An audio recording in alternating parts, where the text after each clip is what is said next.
Warm up, guys. You're now rocking with Zane Mark Craver Pastrana.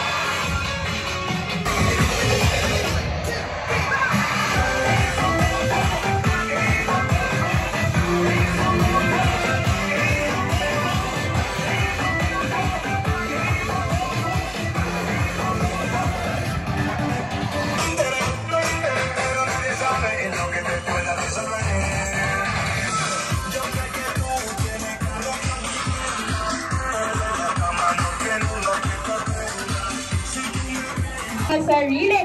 And now that we've warmed up and pumped our hearts, it's time to channel that enthusiasm into our fun run. I would just like to give you guys a trivia. Did you know that we are 1,800 strong?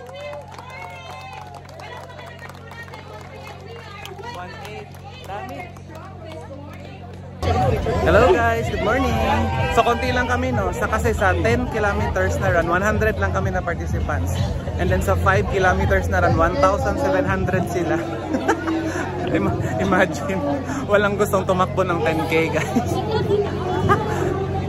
Dito hanggang start namin sa smart na art, inflatable art. Kaya nandun ang 5 kilometers na runners, ang dami nila. Ang boss.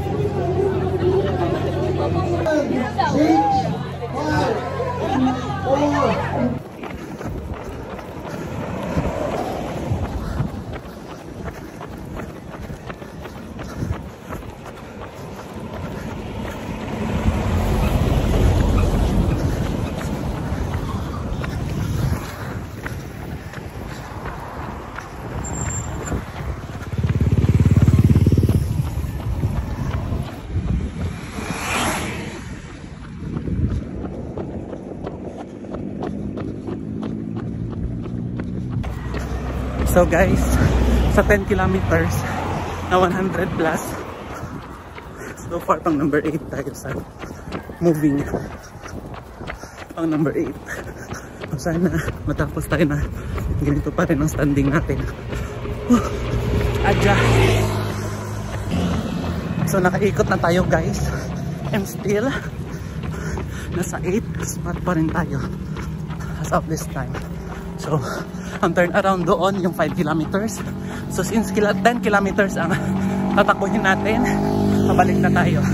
Let's go! Kaya natin to. Fighting! Daming runners guys. Oh. Hindi pala walkers. Hindi pala runners. Yan o. Dami no.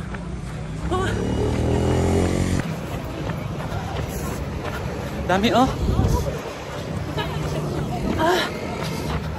Pag blue, ibig sabihin 10 kilometers. Pag yellow, 5.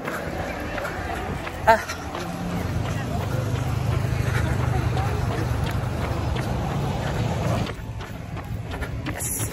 Sa buwan guys. 10 kilometers, 59 minutes. So mga ano to, 10.7 kilometers. Normally sila ng estimate. Lapit na, konti na lang. Not bad guys. 1 hour 2 minutes sa 10.55 kilometers, 59 minutes sa 10 kilometers. Aja! Imagine ang 10 kilometers na runners guys. 100 lang kami, 10 kilometers. Tapos ang 5 kilometers, 1,700. Dami nila.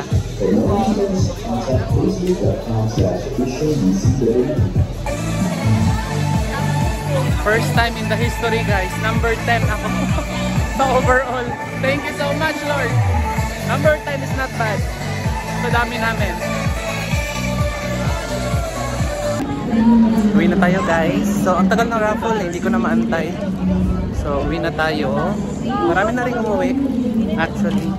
And thank you so much sa Adapa Cottage Fun Run, sa Hall of Justice, sa lahat ng mga organizers. It's my first time na makapasok sa top 10 as in. Thank you so much. I'm really overwhelmed kasi wala akong practice for more than a week.